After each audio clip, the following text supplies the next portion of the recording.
Yes. Hi there, George. Ladies and gentlemen, as you know, we have a very, very wonderful guest on today. Welcome back, by the way, to the sports show. In this segment, we want to cover neurodivergent traits and things like that. I want to spread awareness for special educational needs. I came from that background and I have autism, so I think it's really important that we spread awareness, and I really honestly appreciate you coming on today, Yaz. You're welcome, George. I'm happy to be here. You're in pastoral care, aren't you? Yes, so I am the pastoral sport as part of Lincoln College as a progress coach. Yep. I'm in charge of 150 or so students across the creative arts, really. Yep. And quite a lot of my students either have SEN tendencies or they are diagnosed with autism or ADHD. Yeah. And obviously I speak with them and I deal with them on a day-to-day basis, and I help support them where I can. Oh, that's brilliant. That's brilliant. First of all, I want to ask, do you enjoy your job? And if so, what's your favourite part about being your job? I love my job. It can be quite stressful and quite hard, as every learner has different needs. Yeah. Every learner has different difficulties, whether that be with SEN in themselves, or it could be a family member, it could be their home life. So every day is a bit different, and every day brings a little bit more stress sometimes, but I do enjoy it as I get to see the outcome of all the support I give. Absolutely. And anytime I signpost them, I get to see the outcome, and I get to see the students grow. And especially being creative arts as well, so I get to see a lot of the students who, when they've come from secondary schools or from other courses, they haven't gotten to show that side of them before. And then to come into media, especially as one of them, I get to see it in a visual way. And I know they all enjoy it as well, because they get to talk about it, as we have students who love on their podcast to talk about it and in their projects. It's great to see. That's brilliant. Outstanding. I'm sure the students appreciate the work that you've put in for them, and I'm very pleased to have you on the show. And I have, a question here. Of course, you have some traits and some things you'd like to talk about as well. What would you like to talk about? Yeah, so growing up in my family, we only had a few members of the family who did have SEN tendencies, and it wasn't until my younger cousin was diagnosed that we kind of looked into it a bit more with my generation growing up. Because when I was going up in school, I remember being in year 2 at the start of year 2, in my report saying Yazmin was quite outgoing, quite loud all the time, interrupts quite a lot. She would hyperfixate on things that she didn't need to hyperfixate on. And then my end of year report, kind of that did a massive turnaround. So all my family just thought, it was just a bit of a moment outburst. But then I'd start to see it every few years, would pop back up again at the start of the year, that I'd have these, so ADHD traits would pop up, and we wouldn't understand what they were. And then when it got to my secondary school life, more of my autistic traits kind of showed of certain foods that I wouldn't eat because I didn't like the texture. There were certain things I wouldn't like to drink because I didn't like the aftertaste, because then that would cause my taste buds to go haywire, as they say. My forgetfulness got worse. Clumsiness was a big one. I know that some people, I like to bounce around a lot. I use my hands to talk quite a lot. And a lot of people just thought that was me being over dramatic, because I did GCSE drama. But it wasn't until I really got to my end of my secondary school life, about to go to college, when one of my tutors sat me down and kind of was, Yaz, I think you're showing these traits. And I think with all the stress that was going on with my GCSE exams coming up, and I had some home life stuff going on, and having an autistic brother, she was like, I think you're showing you I think you've been masking for quite a long time, and I think it's all kind of coming out now. And me being 15, 16, didn't really believe her, and kind of was like, no, it's just my brother, it's just a lot going on at home. And I didn't realise that actually I was bringing it out because he was around me, because a lot of the time there's been studies showing that those who have got SEN or who are SEN or have traits, when they're around others like that, their traits come out more. And I didn't really see that, and I didn't understand that, and so I kind of ignored it a bit more. And then my brother joined a really helpful support group. It's changed its name, but at the time, when I was growing up, it was called the Lincoln ADHD group. And it was in our area, and it was for those who had autistic traits and ADHD. And it was support, really. And I volunteered there for every summer for a few weeks, for a few years. And it was I didn't realise how many traits I had until I started volunteering. And one of the people just came up to me and went, Yaz, I really think you should go for your diagnosis. I was just about to go to the university, and I was like, oh, it's a bit late now. I'm going to uni now. What's the point, in my head? And that's a big shock. And I know some people are like, well, you know, it'd help you more. But in my head, I'm like, well, I've done it all now without having that diagnosis. I've done it all. I've got into my chosen university. I don't think the doctor would believe me anyway, because as an adult, getting that diagnosis is quite hard.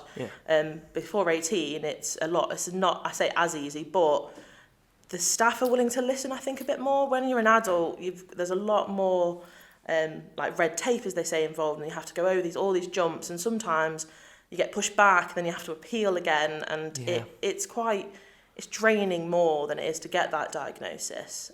So I did wait until I was into my second and last year going to university. COVID hit, and when COVID hit, that's when everything changed for me. My overstimulation got worse. The things I needed, like a routine, got worse. And I realised then, oh my God, I need to get a diagnosis. I need to put forward for one. So me and my tutors did, and it was still going through it. And I got my first few interviews, and they said, yes, I can see it. I was like, why didn't no one see this before? And I sat down with my therapist that I have to go through this, and she's very lovely, and I highly recommend those who are struggling to talk to someone about it.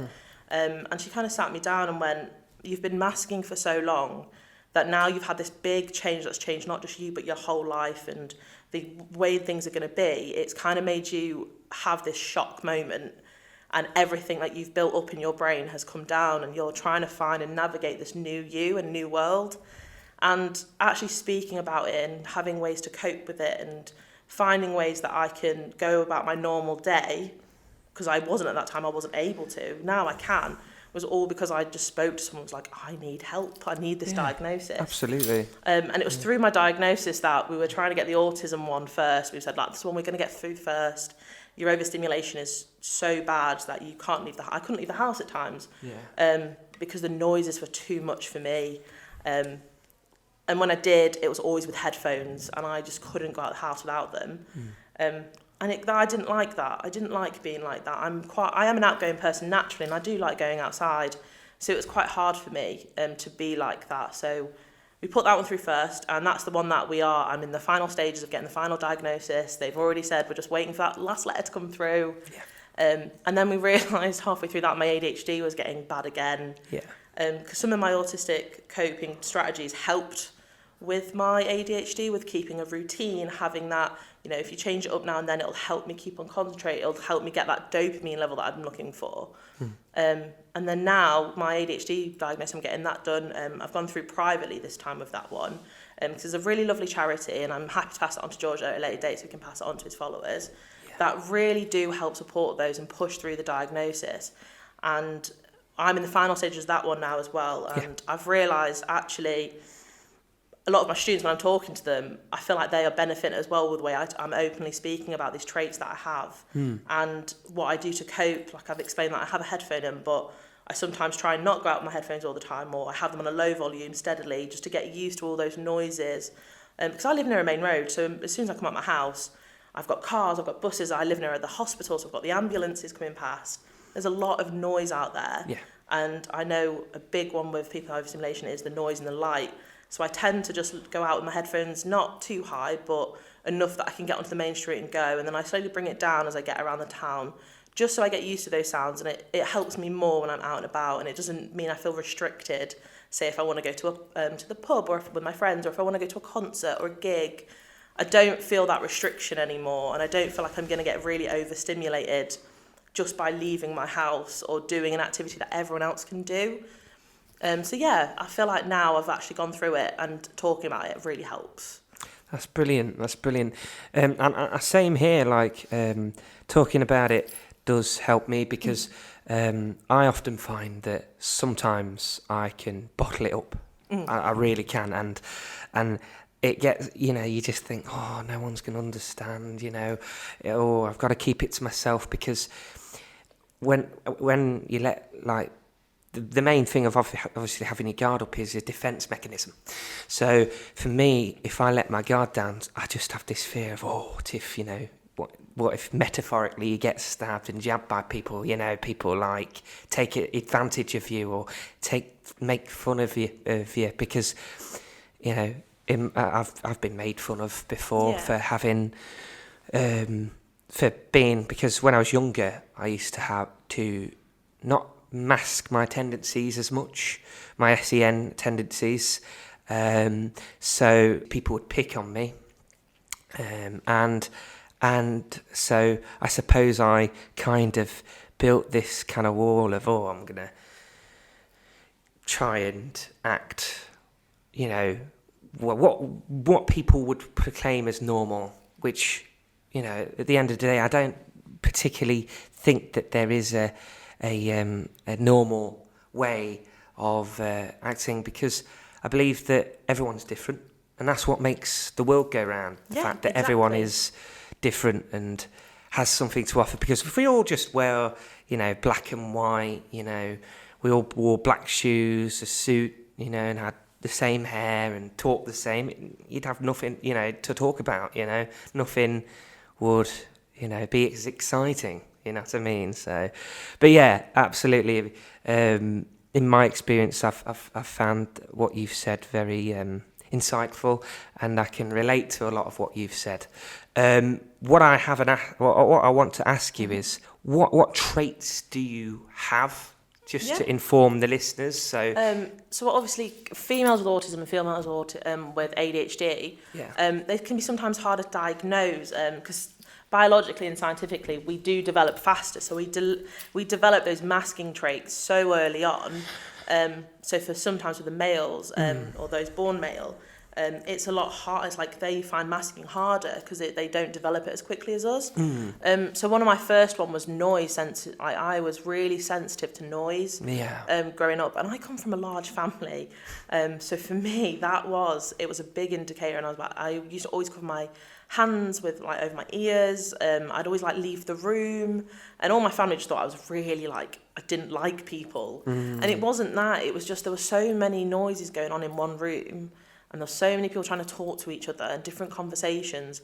And then I was picking up on someone just tapping their foot and how noisy that was getting. And then I could hear the kettle going, someone putting the kettle on, and it just got all too much for me. And that's when I really noticed that, oh my God, I used to think there was something wrong with me because of it. And I just didn't really speak about it because I didn't, as you say, I built a guard up and I didn't want to be bullied for being a bit different, for having that. So in my head, I just I'd sit there and just grit my teeth through the pain, or I'd leave the room, and because I'd rather have been seen as not liking my own family than, I was genuinely just a child in need at that point. And then with the sound, it came the light sensory.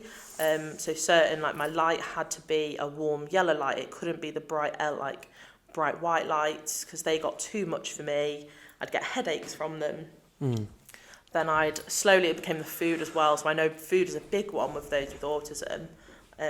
Because I was watching someone on my TikTok, because I do watch a lot of TikTok parents with their children, and it's because the foods I was eating had the same taste and texture every time. And so whenever I tried to try something new, I would force myself to the point of I would make myself feel sick after.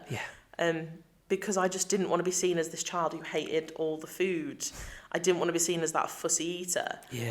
So there was a time in my life where I would always eat chicken, and because chicken, most of the time, it tastes the same, the texture is the same. And then my mum made it wrong one day, and that was it. And the only time I'd eat chicken then, if we got it from KFC, because it was the same every time from this KFC. And my brothers and my family just couldn't understand why I'd eat it from there, but not from home. And they just didn't understand. And I think it was until my brother came along and he started presenting his autistic traits. He had a thing with crisp, and he couldn't have this certain brand of crisp, and it had to be Quavers, the Walker's own kind, every time. And that's when my family kind of put the two together, that was me as a child again. So after that, and then it became my hyperactivity. Mine showed in a different way. So I was bouncy, but mine was my talking all the time. I couldn't stop yapping, as they say. And my brain would jump from one topic to another, back to a different topic, back to the original topic. And everyone just thought I'd just go off on tangents. But actually, I've got so many thoughts going through my head that I was trying to get them all out. Same. And when it came to schoolwork, obviously that's disastrous. When you're trying to write an essay and you're trying to make several points at once, doesn't always work. No. So that was one. And then I slowly developed, as I got older, the touching. So some people find when they're touched by someone who's not on their okay list, as they say, it can feel really overwhelming. I would get physical reactions to it almost. Like I used to feel like when you get pins and needles. Yeah. So if it was by someone I didn't know, obviously everyone just thought, oh, that's just stranger danger. But it was actually something more. I had this physical reaction of like pins and needles where they touched me on my arm, or if they're trying to give me a hug, I felt a lot of pressure, but it wasn't the nice pressure that I like to have when I needed that. It was this daunting pressure on my chest. But now as an adult, I've realised like what that was. That was me with just sense of touch not being too much. And this person is not in my circle. It's not on my okay list. And as I've gotten older, my boundaries have become better at that. And it's something I still have with my family. So they're the main kind of traits. And then my hyperfixation came in. And I think we all know about hyperfixation, George. I know you have a bit of hyperfixation at times. I had this hyperfixation with Harry Potter. And it just wouldn't go away, like, no matter what everyone tried to introduce me to. Because I started reading at a young age. That was my kind of original hyperfixation, was reading. I could read like age 11 books by the time I was 7. I just loved reading. But when I read the Harry Potter books for the first time, because my stepmom had given me a copy, that was it for me. And everything had to be Harry Potter themed. Everything I wanted. Every time we did World Book Day, I had to be Hermione Granger or Harry Potter. My colours had to be the house I was in, which is Slytherin. I had to have it. And then I realised as a teenager, anytime someone tried to put something else in front of me, it just didn't have that same effect on me. Like I enjoyed it, but it just didn't hit that spot in my brain that went, oh yes, we love this. And then I've kind of had that I have it with food as well. Like you have a hyperfixation on food, and I go through my stages where I like a food and I hyperfixate on it for ages, and it's on my great list. And then one day I'll just have it, and it just goes again. I'm like, oh no, I can't have that again. And then I'll go through a cycle now, and I'm back on it with my it's like the Greggs sausage rolls. Ooh. I was off it for a while because when I was at college, that was my hyperfixation here, and then I went off it, and they weren't there for me. And then I had one the other day, and that's it. I'm back on them again. And that's what happens, and there's what I kind of showed, and that's why for so long it was really hard for me to understand what my traits were, because I had so many of different ones. Then I also had, when it came to my ADHD, is that I didn't realise like the mood swings I was going through. I thought for females that was normal. That was just my hormones, as they say. Because I know that some of my students have, when they've gone to the doctors about it, the first thing that they're told is that's just your hormones. That's just your hormone imbalance because you're going, it's that time of the month. And I'm like, no, these are so intense mood swings. They're not what you could class as a normal mood swing. And I was going through them quite often for a while. And my family didn't like me. I didn't like myself with the way I was being with it. And it wasn't until after when I really looked into ADHD and the mood swings, that was the biggest one for me, was they were so intense and they came on so suddenly that I didn't even realise I was going through it. Yeah. And I didn't feel it coming on. Now when a mood swing, I can start to kind of see a bit of signs, like my talking gets faster. I kind of get up and down and pace a lot more. But that's me of trying to release it in a positive way instead of if I'm becoming quite moody or snappy. I try and change it so it comes out slower so I can adjust to my environment of what I'm doing. But yeah, it took me seeing those kind of original ones and then watching them play out as I got to an adulthood of, oh no, this is like, I should really go to the doctors and fight for this, because there is obviously not something wrong with me, but there's something different about me. And as you said before, everyone is different.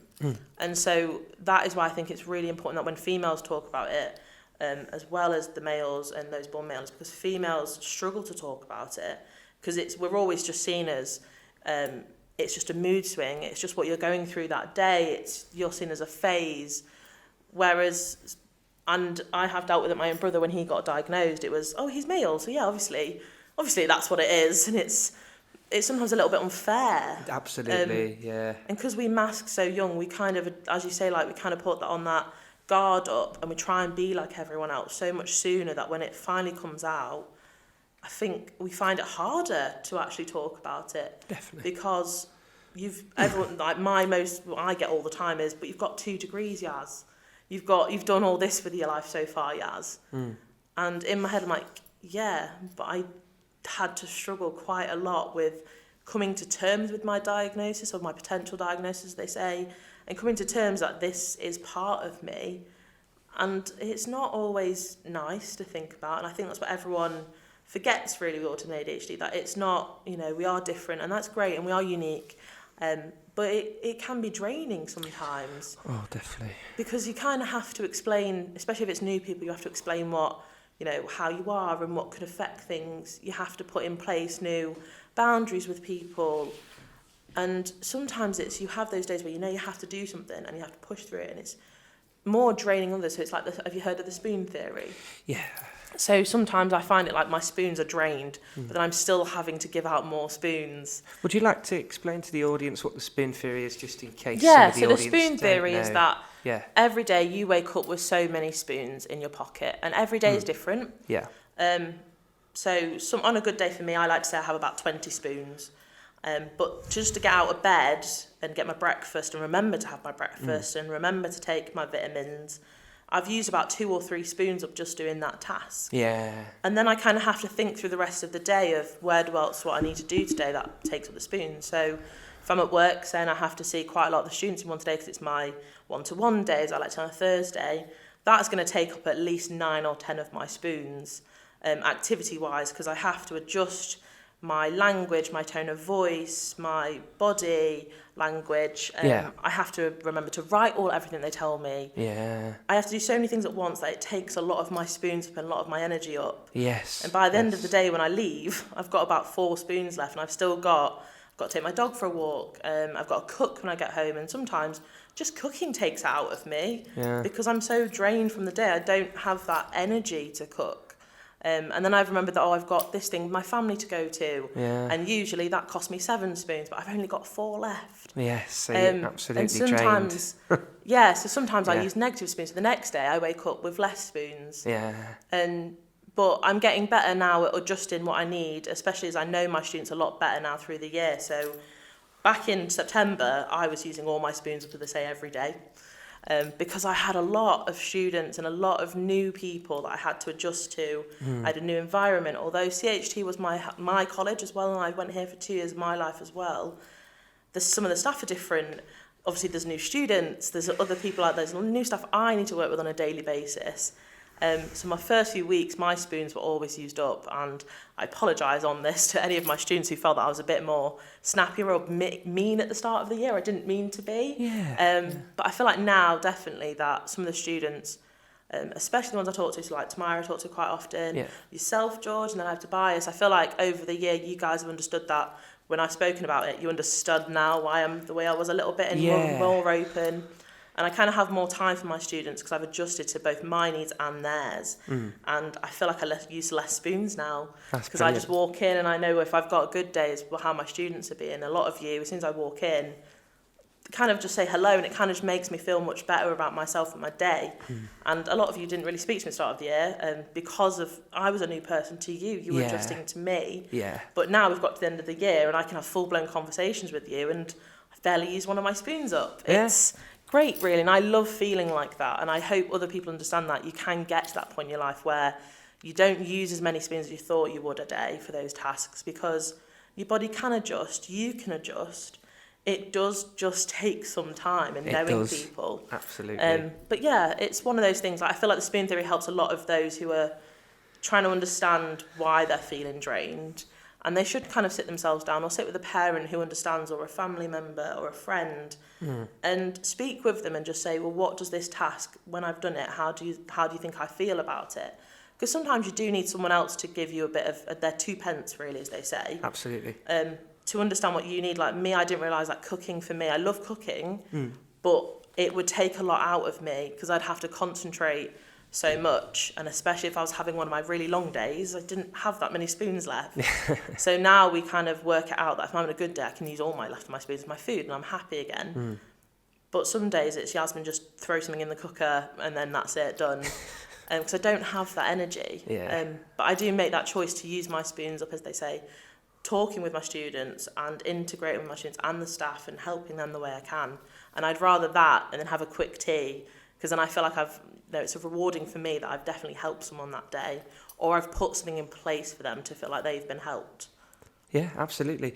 I mean, I can relate to a lot of what you've said there with the whole spoons thing, because often when I come home, the last thing I want to do is a reflective journal, or I just want to get on that bed and just go, oh, I'm out for the day, because dealing with people, I'm sure for us and everyone to a certain degree, but especially people with SEN tendencies and SEN traits, from like myself, I know for a fact that I'm very much drained after a massive day, and as you say, I've probably not got many spoons, if at all, left to offer anybody. So I can't offer anymore. But in life it's all about adapting, and I've got a lot better.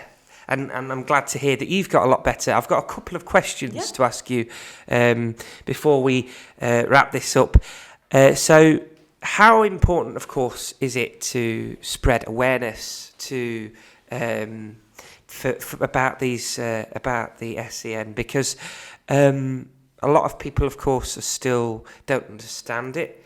A lot more people do, which is absolutely brilliant. But there's some people that perhaps don't, and because in the past, if a kid does have a tantrum or plays up, they're usually put on their list as they're naughty, they're just looking for attention, leave them, where it might not always be the case, and of course children can play up, but sometimes it's not always that. Yeah, and it's not always that. How important is it to you to spread awareness of this? So for me personally, like while I'm at the college, as my students know and some of the staff know, I'm quite honest about things like this, and I'm quite happy to talk about it, because I do want to spread that awareness.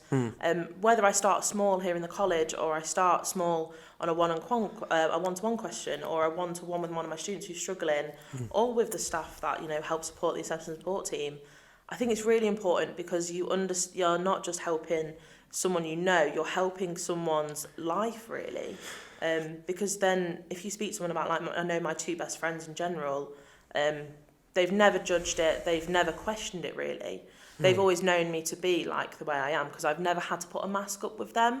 So I remember the first time I put a mask up around them, it took them back by surprise, because the first thing they said was like, it wasn't you, Yaz, you kind of shut off, really. Your eyes didn't sparkle the way they normally do. You kind of looked like you were trying too much to be like somebody else. And it's important to talk about that, because obviously we don't want you to be someone else. We want you to be you.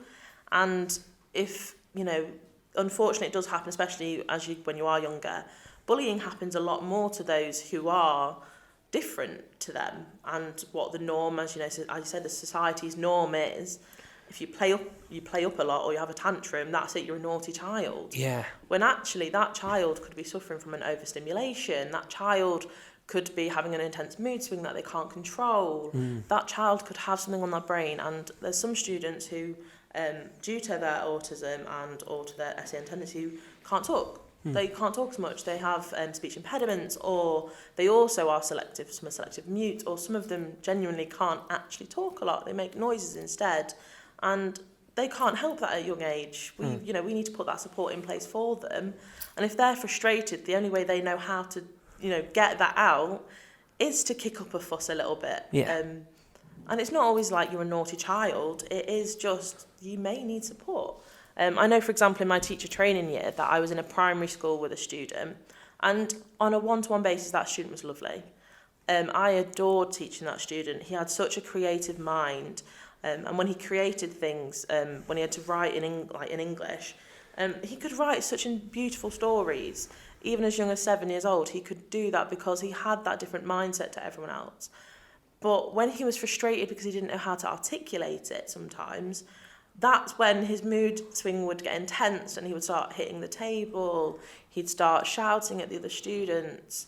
And sometimes because they don't know how to speak about it. They don't know how to get that thought out their brain. So the next thing they get frustrated with themselves. And I think that's why we need to spread awareness, is that sometimes that frustration, it's not always they're being bad. And the frustration, it's not they're just frustrated at what's going on, they're frustrated themselves, and that makes them feel worse because no one wants to hate themselves or dislike themselves. But by going through that, you do, and it's hard to see and watch. So what I do say, especially when it's a young age, is look for the signs and tendencies. Speak to a professional about it, or speak to someone who may understand, and have that conversation with your child about what do you need if you can't talk. Use pictures. You can get talking mats now. You can get feeling cards, and I think all of those kind of things we have, like at the college, we have them as well for some students. I think they work amazing for those who just don't know how to articulate it, because sometimes it is hardest for those with SEN tendencies to actually in their brain articulate that sentence, let alone saying it out loud sometimes. I know I've got some students who just nod and say they're fine with a smile on their face, when actually their body language is telling me they're all tense or they're not okay. And spreading awareness really good, so you can notice those on the street. Like if you're walking and you know someone and they're having that, you're able to help support them. Yeah. And then you can take that to the larger, communities and stuff. And that's what we want to do here at the college, is spread it. Small scale's great, and I think it gets out more that way. I just think that some people do need to take that time to research. I think that's a big one, is that some people see a little bit of research. They see like the basic Google search, and they're like, that's what this is, that's what that is. They're just being a naughty kid, when actually I think they need to do they need to do that research. They need to speak with that person as well, because sometimes it's great looking on paper, but how that student actually interacts, or that person interacts with you, might not match up with the paper, what they've been said, because you guys are developing still as well. Yeah. I know I'm still developing, so I have a binder at home that I've made. That changes on the monthly sometimes, because my food changes, the clothing texture changes. It's knowing that person and spreading that. Absolutely. I am very much, I can relate to that a lot, because for me, I have a tendency, and I was having a discussion with my mate about this. I have a tendency to, like I said earlier, to bottle things up. And I was on the phone the other night, and my voice was down, and my mate was like, "Your voice, you're all right, mate. You seem a bit rattled." And I was like, and I do the usual. I'm like, "Yeah, I'm fine, absolutely." And he was like, and then later he was just like, "It's obvious when you're not fine, because you sigh and you're like, you sigh and your voice betrays you. You haven't got a good poker voice. You try and mask it more. Yeah. And that's the problem. We try it too hard. You're trying too hard to mask it, that it comes out. And obviously the people you know you best. It's why I know myself at the college. I always double check, and I know sometimes people get really annoyed with it. Yeah. But it's because you may not realise it sometimes. Because I don't all the time, when I realise people are like, "Are you all right, Yaz?" And I'm like, "Yeah, I'm fine. Why?" Yes, and I don't always realise that I'm not. Yeah. But that's why when I know my students, especially like I know you, George, and I know T quite well, and I know some others on my list that quite well, that I'm now seeing when they're not okay, so that I know that, actually I'm going to have that one-to-one with them. I'm going to just grab them for a minute, or I'll come to talk to you about your work, because sometimes getting you to feel safer and have that conversation happier, because you like to discuss your work, it can get you into that stage where you're wanting to open up more. Yes. So that is why when I do it at the college especially, I do triple check with people, because I'm like, "Are you sure? Are you absolutely sure?" Yeah. So I give them that choice, and it's giving them that choice as well, because sometimes you're not ready to talk about it. No. Yeah. And I think that's what people don't understand, should research more, is that sometimes you may see it, they may not understand what they're going through yet, and we need that process time to actually process ourselves. Whether that's in our brains or with our body, we need our processing time. And I think that's what a lot of students get a bit frustrated with, is that because I'm seeing it sooner than they are, I kind of give them a few minutes to go process that I've kind of picked up on these signs. And 9 times out of 10, when I've had that conversation after, the student was like, "I'm really grateful that you noticed. Like, I didn't even realise it myself that I sounded like that to other people, or I didn't realise I was acting that way in front of others."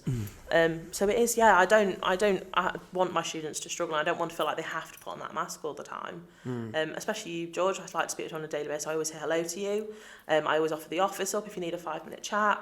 Because I want you to have that processing time, but I also want you to have that space for you to come to that realisation that, you know what, actually, I might need that 5 minutes. Absolutely, yeah. And I think that's what some people forget, is that we also are human. Yeah. We just process things a little bit differently at times. Yeah, absolutely. It's very, you know, it's obviously staying at a screen all day, you know, it's kind of like, sometimes we're not perfect, we can't sit, you know, sometimes we do need a break, you know, a little breather, you know what I mean? So, absolutely, I agree with that. I want to ask you a couple of questions about, because this is, of course, is a sports show as well, but I want to spread awareness for other things. Are you interested in sport? And if so, which sports do you watch? Yeah, so I do like sport. I'm quite I'm in and out of sport, as I like to say. Yeah. I like to just watch people play it. I don't know half the rules sometimes. I think I just enjoy the atmosphere a lot of sport gives off. So I am a football fan. I'm not an intense one, so I don't know all the rules all the time. But I do have a football team, and I know George Hughes, one of the tutors, and me don't get along because of it. So I support Liverpool. I've always supported Liverpool since I was a child, really. I'm not mad on it. I wouldn't say that's one of my high fixations, but I think I like the atmosphere football gives off, especially when it's a good atmosphere. Oh, for sure. We are aware that there can be some negatives with football. But I think I like the atmosphere of everyone coming together just to, you know, have that 90 minutes of fun, really, because it should be, even if we are losing or your team is losing, it should be just seen as a game, and it should be seen as some fun. It should be seen as an outlet. And I know a lot of students enjoy football. I think I just like it because I like all the different teams. I like how people get so passionate about it. Because that, you can feel that when they're in that good mood and they're passing it on to other people and talking about it, you can feel it. You can. I know that when I talk to some students about their projects, or I know some students have done WEX in sport, and when they talk about it, oh my God, it's amazing to hear how they feel about something. I know my best friend, he loves his team, Leeds United. I'm not keen on Leeds United. He knows this. But he talks about it with so much passion, and just seeing someone's face light up like that, it's so lovely to see. Yes.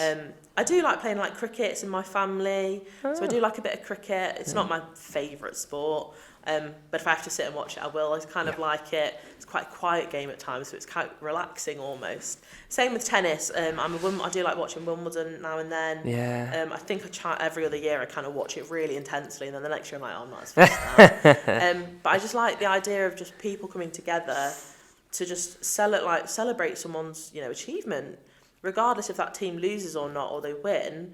They've played as best they can. And they don't need more scrutiny than they already get under the media. Because obviously a lot of the time everyone just sees the negatives all the time. Absolutely. Especially when I watch the after ones, if I like that person be playing for their life really, and then the first thing they see is something negative, I'm like, no, maybe you should praise them, you know, for trying their best. Absolutely. So I do like the good parts of sport, and I do enjoy it. I know that my team have not done the best this season in football. George Hughes is making that very well aware, and very well making that Everton clear upstairs. won the other day, didn't they? They did win the other day. That has caused a bit of tension in the office. It's all that built-up passion coming out. It's that built-up passion. Two. We have me and George have a great banter between us. But our football teams is a big argument between us at times. As soon as he walked in the other day, he went to say something, I was like, George, no, not today. I really appreciate it, but I know my team played awful. And then he went, come on, Everton, and that was it. That was us two for the day, just having a bit of banter bicker, really. Absolutely, yeah. But I know the students enjoy watching it as well, because when they hear it, they're like, you two are like brother and sister. It's like, but my team's better and we know it. And then they're like, well, no, yeah. I'm like, no, it is. I'm not going to hear anything. But no, I do enjoy it, and I do like watching it. I hope to get back into it again, because I used to play football. So when I was up until I was about 6, 7, I was on my primary school football team. What position? I was a striker. I had a powerful kick. Did you? And then from there till about, I think, year 8, I was on the basketball teams. Oh, fair play. And then in secondary school, netball, I know a lot of people didn't, because girls have to do it every year for their sport. I loved netball. Did you? I know that I played it in secondary school at a competition, and I did it in my last year of year 6, and I was the captain, centre as they call it for that. That's brilliant. We won. And so I used to love it. I used to love playing sports, and it just wasn't. When I came to college, I kind of dropped it a little bit because I didn't have time for it. But now I'm kind of an adult, I've worked out my good schedule that works for me. I've worked out this works very well for me. That's brilliant. Yeah, I mean, sport is one of them where I think that it gives you good mental health when you're playing it. Yeah. I mean, I'm sure when you're playing striker, you have the endorphins after the match. You're pumped up. If you've maybe not had the best performance you want to get out there again and prove yourself. I 100% agree with that. I knew when I used to lose against, because I played with the boys quite a lot, and my brothers and my cousins and my family love sport as well. And I would always play striker, and I used to always remember that if I lost a match, I'd want to kick the ball again, straight in that net as soon as we walked off. Yeah. And then me and my cousins used to fight, and we'd have another rematch, and then I'd be like, yeah, we won that time. But it just did give a good feeling. It is really good for mental health. Yeah. I think it's just, like I said, it's how you portray it and how you play it and how you go into those games as well. It's, as I said, it's a game at the end of the day, and it's a bit of fun, and it should be treated as such. And that's why I feel like some people, when they do get, they enjoy it, the endorphins, is because it is fun. It is. It's a good atmosphere when it needs to be, and it does release those good chemicals in our brain. It does, yeah. It's absolutely amazing. I love sport. I love playing it each and every week when I play for my football team on Sundays and Mondays. So, and watching it as well with Lincoln City, although, the last game, it was a bit of a tight one. It was a very tight one, wasn't it? Yeah. I remember seeing the score at the end. Yeah. We missed out on playoffs for it. Yeah. I was hoping that we'd at least have a run in the playoffs. But at the same time, I was kind of glad because we don't have a good record against Peterborough, who we would have been playing if we'd won. So I was thinking, well, save us getting battered by Posh in a semi-final.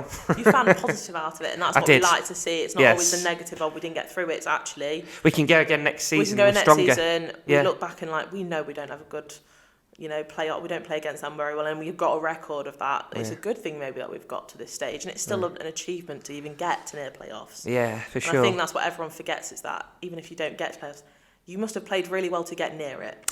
Oh, absolutely. I mean, we were, to put it into perspective, Yaz, we was January the 1st, we'd lost to Blackpool, and we was 15th, and we was nearly 20 points away from the playoffs. Yeah.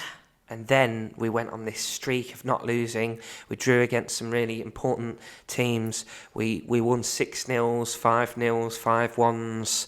We was absolutely battering teams, and we'd managed to pull it back to the final day. And the last few years before that, we'd had games on the final day where they meant nothing because we was in mid-table. Yeah, whereas now this meant a lot, and it shows what you can do in just having probably a good pep talk as well. Sometimes it does take seeing yourself lose a little bit, and I think that's what we all need to remember, is that sometimes, especially with those with SEN as well, I've realised it's that we fixate so much on the negatives, but the negatives can actually be a positive in disguise sometimes. Sometimes you do need to have that fallback, you do need to take a step back from things, you do need to, I wouldn't say fail at something, but I feel like we do just need to have sometimes where we don't do amazing at it really. And and then next time, you're so good at it again because you realise what you've done. Yeah, absolutely. And that's where that's where it gets better. Yes, absolutely. And I've got one final question for you, Yaz, and that is, the college football team. How important do you think it is to have a college football team, especially for SEN, to promote, that anyone should have the right to have the opportunity to play sports regardless?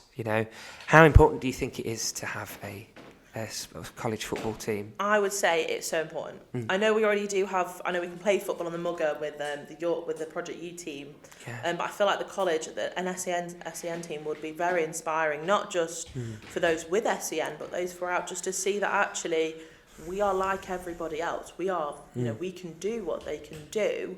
We just have to make adaptations. Yeah. It doesn't mean we can't do something. It just means that we do have to. Just change a little bit. We have to change the way we play the game. It might be that we need extra referees. It means that we might need some, we play a different time, we have more people on. We just have to adapt, and not in the sense that we change completely, it's just we add little things that support us. And I think it would be inspiring not just those who have SEN, but those who don't, to see that. And I think it also would inspire others to join in and play with them and realise that we are just like everybody else. Yeah. Absolutely. Especially with our students, like confidence boosting. Yeah. I feel like it would have a really good impact on the students' confidence at the college, because I feel like, especially some of my students, they struggle with that. And I feel like if they can play on a team, they can show that off, that what we see in them, they can show to others. Absolutely. Yeah. No, for sure. And I agree with you. It's very important. And often, the team can be like overshunned sometimes because of the mainstream team and things like that. So, I feel it's important that they both get showcased as much, and that we're proud to obviously have a team that represents everybody, and that's the most important thing for me. I think that's a brilliant way to end on. I want to say thank you very much to Yazmin Elsey, the CPD coach. Thank you, George. And it means a lot for you coming on, and I'm ever so thankful, and I hope that we can continue to spread this message. Yeah, me too. Thank you, George. Thank you very much.